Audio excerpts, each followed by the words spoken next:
बिस्मिल्लाहिर्रहमानिर्रहीम अस्सलाम वालेकुम। अल्लाह ताला की रहम करम और फ़ज़ल के साथ आज के व्लॉग का करती हूँ आगाज़। उम्मीद है आप सब ठीक होंगे, मैं भी बिल्कुल ठीक हूँ। आप सबको मेरे चैनल होम स्वीट होम पर खुश आमदीद। खदीजा इस टाइम आटे के साथ छोटी छोटी बॉल्स बना रही है और वो साथ उसका खिलौना पड़ा हुआ है जो ग्रीन रंग का, उससे वो काटती है और वो छोटी छोटी ना बस अपनी तरफ से लगी हुई है।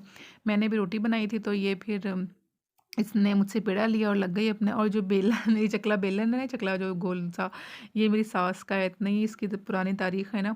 तो ये है पूरियों के लिए बेसिकली। तो मैं ज़रा बड़ी रोटी बनाती हूँ तो मेरे फिर ये काम करेंगी। खदीजा इसको ना इस पे अपनी रोटी बनाती है और खदीजा ने करवाई है कटिंग।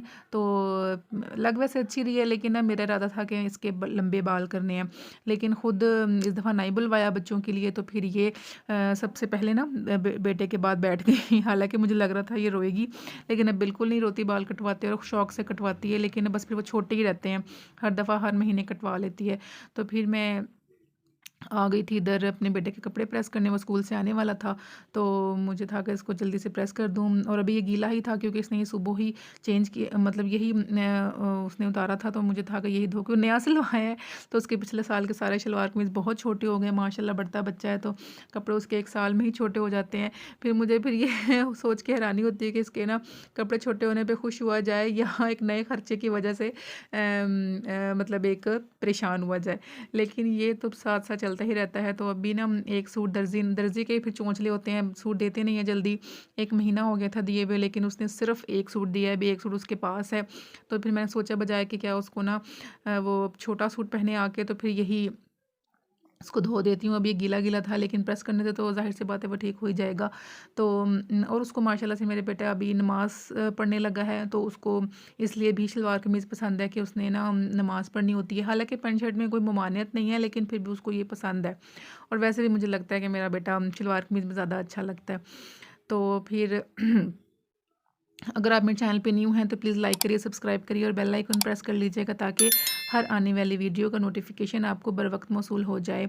और एक तो ये भी होता है ना, कहते हैं जैसा देश वैसा भेष। तो यहाँ पे सभी शलवार कमीज़ पहनते हैं। उसको जो कज़न्स है जिनके साथ वो खेलता है, माशाल्लाह से वो हाफ़िज़ कुरान बन रहे हैं तो वो भी ये शलवार कमीज़ पहनते हैं। तो इसलिए ये भी कहता है कि मैंने यही पहना है। तो मैंने पहले मैं इसके लिए लेती थी पैंट शर्ट्स वगैरह, तो मैं इसको ज़िद करके ही पहनाती थी। हालांकि बड़ा मुश्किल से पहनता था। तो फिर मैंने सोचा मैं कपड़े पहनने में तो अपनी पसंद होनी चाहिए ना, तो मैं क्यों उसको फ़ोर्स करती हूँ, फिर पैसे भी ज़ाया करती हूँ, वो खुशी से पहनता भी नहीं है।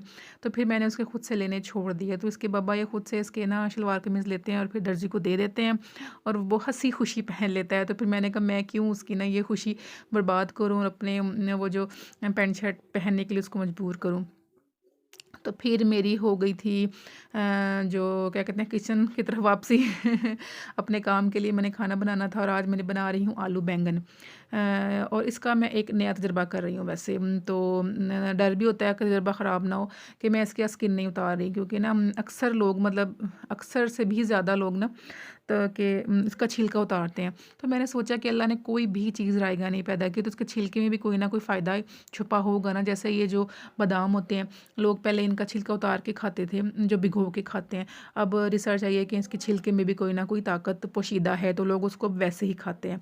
तो मैंने सोचा इसको मैं ऐसे ही बनाऊँगी यार, लेकिन ये है कि इससे ना सालन की जो रंगत होती है वो थोड़ी सी डार्क होती है तो वो देखने में थोड़ा सा अजीब लगता है। लेकिन मैं आपको श्योर गारंटी से कहती हूँ बहुत ये टेस्टी बने थे और मुझे बहुत उसको भुनाई कर कर के मैंने बनाए थे।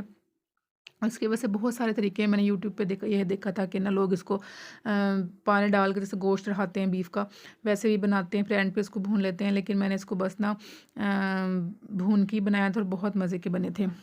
तो यहाँ पे मैं फिर आ गई थी सब्ज़ी काटने और यकीन जाने बहुत मज़े के बने थे। अच्छा, फिर यहाँ पे मैं सालन को भून रही हूँ और यकीन जाने बहुत टेस्टी बने थे मेरी तवक्कुआत से बढ़ के। अगर आपको मेरा व्लॉग अच्छा लगे तो प्लीज़ बताइएगा और लाइक सब्सक्राइब करना मत भूलिएगा। मुझे दीजिए इजाज़त। अल्लाह हाफ़िज़, बाय बाय।